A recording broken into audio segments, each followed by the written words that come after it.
네, 계속해서 경제 이야기 해보겠습니다. 미국의 금리 인상 가능성이 최근에 낮아지고 있다고 하지요. 그러면서 국내 증시도 반등을 했고 환율도 안정을 찾는 그런 모습을 보이고 있습니다. 네, 정부도 경기 회복 조짐이 나타나고 있다고 평가하고 있는데 서민 경기는 여전히 어렵습니다. 고금리, 고물가가 지속되고 있는 건데요. 어떻게 된 건지 이인철 참좋은경제연구소장과 함께 알아보겠습니다. 어서 오세요. 어서 오십시오. 안녕하세요.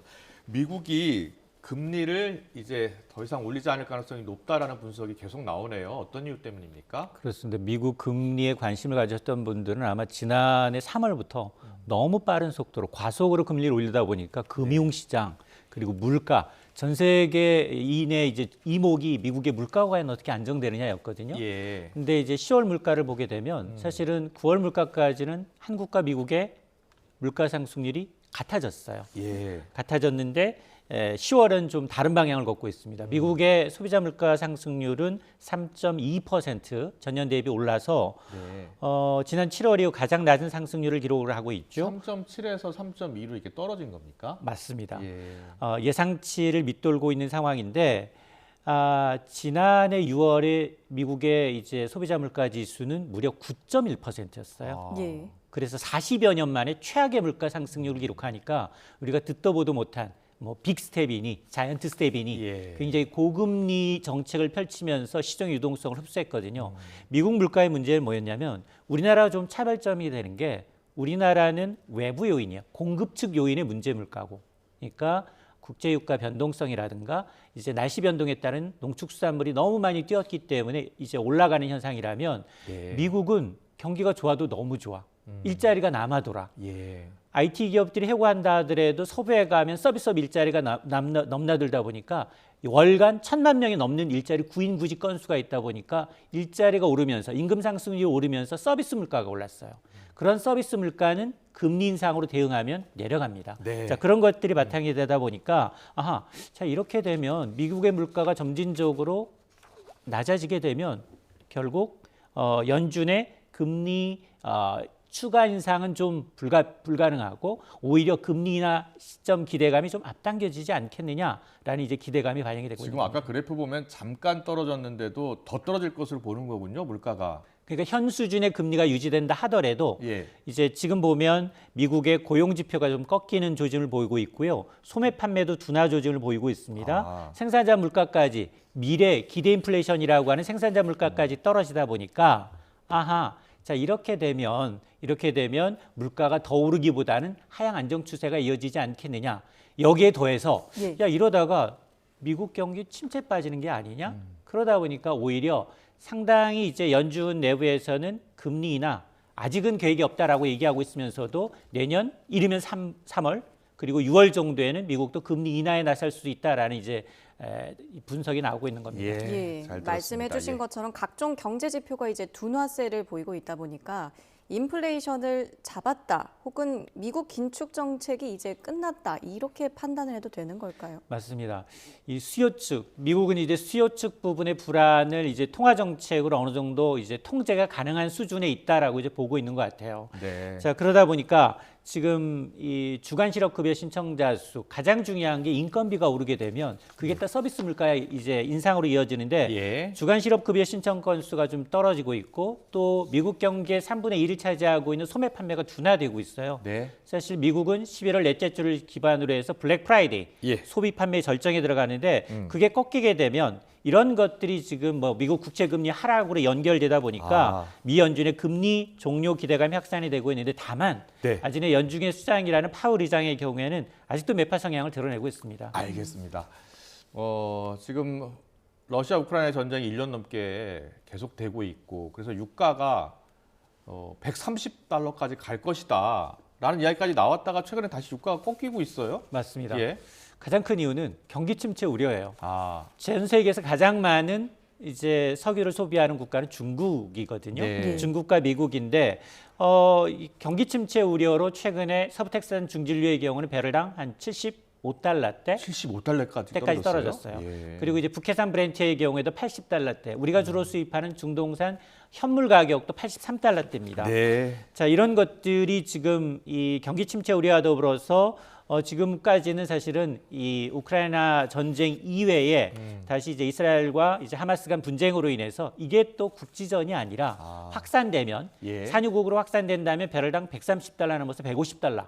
제3차 오일 쇼크 그러니까요. 전망이 나왔는데 그런 가능성이 점점 예. 낮아지는 겁니다. 그렇습니다. 이제 그러다 보니까 오히려 지금 미국의 경기 침체뿐 아니라 미국의 재고 동향 그리고 이 지금 하반기 특히나 이제 겨울철 되면 네. 난방 수요로 인해서 유럽의 난방 가스가 더 올라갈 가능성이 높거든요. 예. 그래서 이런 것들은 변수입니다. 알겠습니다. 자, 그렇다 보니까 미국이 금리를 더 이상 올리지 않을 것이다라는 이야기 나오니까 미국 증시 급등했고 우리 증시도 지난주 괜찮던데요? 증시는 맞습니다. 어떻게 보고 있는 거예요? 맞습니다. 2주 전 11월 6일 이제 공매도 전면 금지로 인해서 예. 야, 외국인들이 이제 더 이상 팔지 못해. 굉장히 기대감은 컸는데 하루 천하 내지는 일주일 천하에 그쳤어요. 네. 그런데 오히려 펀더멘탈 미국의 기업 실적 여기에다가 미국의 국채 금리가 10년물 국채 금리는 전 세계 채권 금리의 바로미터가 되는데 예. 5% 치솟았던 국채 금리가 지금은 4.5% 아래로 떨어졌습니다. 네. 자, 그러다 보니까 우리나라의 10년물 국채 금리도 연 3.8% 밑으로 떨어져서 야, 이렇게 되면 시장은 사실 금리가 낮아지게 되면 위험 자산으로 돈이 쏠립니다. 네. 그래서 지난 주말 소폭 조정은 받았지만 사흘 연속 상승하면서 지난주 주간 상승률은 나쁘지 않아요. 코스피가 2.5% 넘게 올랐고요. 예. 코스닥도 이제 2.4% 올라서 아마 미국의 이제 금리 인상 이제 중단 가능성이 상당히 피벗 전환 가능성이 이제 시장에 호재로 작용을 하는 모습입니다. 그렇군요. 예.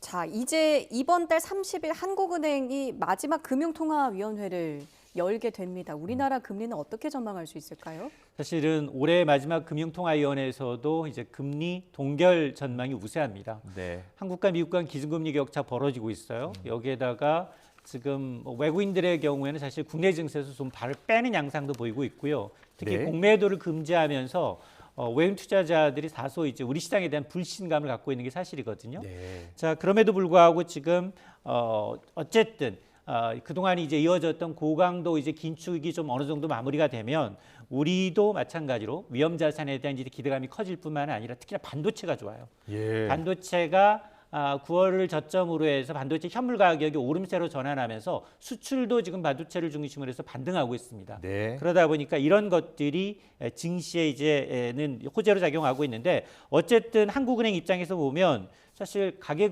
부채를 감안하게 되면 금리 올려야 되거든요. 근데 금리 올리게 되면 가계 부채뿐만 아니라 기존에 있는 차주들의 이자 부담이 더 커집니다. 그러니까요. 금융 불안과 경기 침체에 대한 우려, 여기다 부동산 PF가 아직은 잠재적인 부실로 남아 있는 상황이거든요. 네. 자, 이런 것 때문에 상당 기간 한국은행은 기준금리를 좀 올리기도 또 내릴 수도 없는 상황입니다. 그렇군요. 앞서 미국이 이제 금리를 동결할 가능성이 커지고 미국의 장기 채권 금리도 떨어지고 있다고 하는데 우리나라 주택담보대출 금리는 왜 계속 오르는 거예요?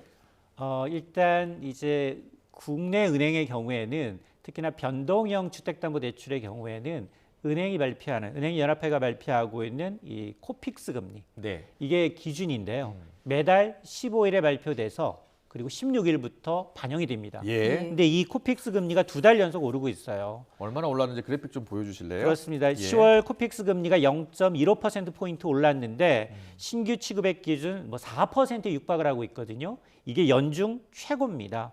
이 코픽스 금리라는 게 8개 시중 은행의 자본 조달 평균 금리예요. 예. 여기 네. 정기 예적금뿐 아니라 CP며 금융채 등이 포함이 돼 있는데 이렇게 자본 조달 금리가 오르고 있다라는 얘기는 실제로 이제 은행들이 은행채 발행 물량이 상당히 많아지고 있어요. 지난해는 레고랜드 사태 때문에 은행채 발행을 못 했거든요. 그러다 보니까 지금은 이제 대출을 이제 해주기 위해서는 은행들도 이제 채권을 발행을 통해서 자금을 조달하는 비중이 좀 높아지고 있고 여기에다가 지금 1년 전 고금리 예적금이 지금 1년 후 만기가 돌아오고 있는데 이게 한 100조 원이 넘습니다. 예. 이걸 잡기 위해서 그게 고금리였습니까 그때가? 당시에 레고랜드 사태 때문에 예. 돈이 회전이 안 되니까 예. 상당히 고금리로 특판을 팔은 거예요. 그 특판 상품 만기가 1년이에요. 그게 100조 원이나 돼요? 100조 원이 넘습니다. 그러니까 이걸 잡기 위해서 다시 지금 은행들이 아마 요즘 시중은행도 어지간하면 연 4% 예적금 상품을 내놓고 있거든요. 네, 이걸 다시 잡아야 되기 때문에 특히 연말 들어서 은행 BIS 비율을 맞춰야 되는 기준이 있다 보니까 은행 입장에서 보면 어쨌든 시중에 이제 유동자금을 좀 흡수해야 되기 때문에 예적금 금리를 높이고 있는데 이게 부메랑이 돼서 예적금 금리가 높아지면 당연히 은행의 자본 조달 금리가 올라가기 때문에 대출 금리는 올라갑니다. 그렇군요. 예, 이 주택담보대출뿐만 아니라 전세자금 대출 금리도 오를 전망이고요. 그래서 정부와 금융당국에서 은행들에게 대출 금리 인상하는 것을 좀 제동을 하겠다. 이런 움직임을 보이고 있는데 은행들이 동참을 할 거라고 보십니까? 일단 단기적으로는 좀 눈치를 볼 거예요. 근데 이건 사실 좋지 않은 시그널입니다. 우리 지난해부터 사실은 지난해에도 사실은 은행 이자 장사 비판했잖아요. 성과급 잔치 하지 말아라. 이번에 대통령까지 나서서 야 소상공인들이 은행에 종로를 타고 있는 것 같다. 너무 많이 벌었던데요, 은행들이 그런데. 그러니까 물론 과도하게 예대금리처럼만 그렇게 본 거 아니에요? 맞아요. 그러니까 이자 장사를 과도하게 해서 이윤을 이제 차렸던 것에 대한 이제 비판의 목소리는 분명히 들어야 하는 것도 맞고요. 그럼에도 불구하고 이렇게 금융당국의 오락가락 정책으로 인해서 오히려 시장의 질서를 좀 흐트리는 부분도 있어요. 지난해는 한은이 기준금리 계속 올릴 때였잖아요. 그러면 자연스럽게 대출금리 올라가요. 그럼에도 불구하고 은행을 압박하니까 은행은 기준금리 올라도 당연히 가산금리를 낮추고 우대금리 높이는 방식으로 예금금리는 안 올렸잖아요. 예금금리 많이 못 올렸죠. 예금금리 올리면 대출금리 올라간다고 말씀드렸잖아요. 근데 대출금리만 많이 올린 거 아니에요? 맞습니다. 그런 이유 때문에 당시에는 오히려 대출금리를 못 낮췄어요. 그러다 보니까 거기에다가 정부 정책성 이제 특례보금자리론과 같은 이제 저금리 상품을 내놓다 보니까 가계 대출이 기하급수로 빠르게 늘었어요. 예. 그러자 다시 이제 금융당국 화들짝 놀라서 다시 또 압박을 하고 있단 말이에요. 예. 그러다 보니까 은행 입장에서 보면 야 이게 지금 어느 장단에 춤을 춰야 되느냐라는 이제 비난의 목소리가 나오고 있는데 어쨌든 은행도 자체적으로 상생 마련을 마련해야 합니다. 알겠습니다. 우리 물가 얘기할게요. 우리 물가는 왜 이렇게 안 잡히는 겁니까? 앞서 제가 우리가 물가가 오르는 거 10월 물가를 보게 되면 사과 가격이 1년 전에 비해서 72% 올랐어요. 예. 이게 뭐예요? 날씨에 영향을 미쳐요. 그리고 또 하나는 국제유가가 지난달까지는 굉장히 많이 올랐잖아요. 지금 최근에 떨어진 것이지.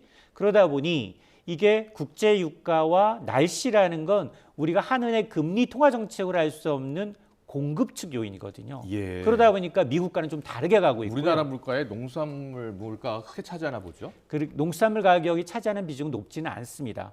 그럼에도 불구하고 지금 문제는 뭐냐면 이게 과거에서부터 지금 지난해부터 올해 내년까지 물가 상승률이 실질 성장률보다 높아서 실제로 물가를 감안하게 되면 소득은 줄고 있거든요. 자, 그러다 보니까 지금 오르고 있는 게 우유라든가 설탕이라든가 소금과 같은 원자재예요. 네. 그동안 계속 1년, 2년 동안 물가 관리 통제해왔는데 더 이상 버틸 수 없으니까 이걸 올리게 되니 가공식품부터 모든 물가가 다 오르는 겁니다. 자, 가공식품 관련해서 물가 오른 것 관련해서요. 정부가 현장 중심의 물가 안정 체계 가동하고 꼼수 인상 대책에 대해서 착수를 했습니다. 자, 어떤 대책을 지금 펼 예정인지 펴고 있는지 듣고 오겠습니다. 우선 11월 말까지 한국 소비자원을 중심으로 주요 생필품 실태 조사를 진행하는 한편 신고센터도 신설해 관련 사례에 대한 제보를 받도록 하겠습니다. 자, 저 물가 대책 가운데 이거 슈링크플레이션이라고요. 네. 기업들이 가격을 올리지 마라라고 정부가 압박을 하니까 가격 대신에 그 안에 들어가 있는 양을 줄이는 거예요. 네. 한마디로 꼼수죠. 맞습니다. 예, 이걸 단속하겠다는 거예요. 과거부터도 있어 왔어요. 예, 아이스크림 콘 보셨어요? 점점 좀 작아지잖아요. 얇아지죠. 예. 예. 내가 갑자기 거인이 된 듯한 느낌? 예, 이게 이제 한 입도 안 들어갈 양이에요. 자, 이렇게 지금 꼼수 인상이 좀 기승을 좀 부리고 있습니다. 네. 사실은 이게 기업들의 입장에서 보면 물가 원가 상승 압력이 높아지게 되면 방법은 두 가지예요. 용량 자체를 줄여버린 슈링크플레이션, 네. 슈링크와 인플레이션, 물가 상승의 합성어고요. 또 하나는 스킨플레이션도 있습니다. 이건 뭐냐? 가격하고 용량 그대로 두는데 재료를 값싼 재료로 바꿔버려요. 네. 예를 든다면 한 치킨 업체가 우리는 건강해진 올리브유만 사용합니다라고 얘기했거든요. 예. 은근슬쩍 올리브유 섞어서 써요. 그러니까 가격 이러다 보니까 이제 사실은 이 범업점을 지금 이용한 거예요. 왜냐하면 지금 우리나라 제품 포장지에는 소비자 가격 표시하게 돼 있고요. 네. 중량 개수는 표시하게 돼 있는데 뭐냐? 정작 중요한 거 바뀐 용량은 표시할 의무가 아닙니다. 아, 그렇군요. 그러다 보니까 예. 이 전 세계적인 현상이거든요. 아. 프랑스의 경우에는 아예 유통업체가 슈링크플레이션 제품입니다라고 한 곳에 모아놔요. 아. 여기는 꼼수 양을 쓴 거, 줄여서 팝니다. 그러니까 이렇게. 소비자들이 인지할 수 있게끔. 예, 예. 그러니까 여기 차라리 그게 낫겠네요. 양 줄인 곳이니까 예. 참고하시고 사세요라는 거예요. 예, 알겠습니다. 이번엔 좀 부동산 이야기도 해봐야겠는데요. 수도권 아파트값 상승세가 한풀 꺾였어요. 이건 왜 그런 건가요? 맞습니다. 금리에 장사 없다라는 아. 겁니다. 그동안 사실은 내년 후년은 착공 인허가 물량 감안하게 되면 야 지금 안 사면 내년에 집값 더 오르는 거 아니야? 분양가 계속 오르고 있죠. 이런 걸 감안해서 영끌했던 사람들이 오히려 집을 또 매도하기 시작을 했어요. 아. 금리가 너무 높다는 겁니다. 예. 금리가 높게 되면 지금 매매는 일단은 줄어들고 있죠. 상승폭이 예. 좀 줄어들고 있는 게 맞고요.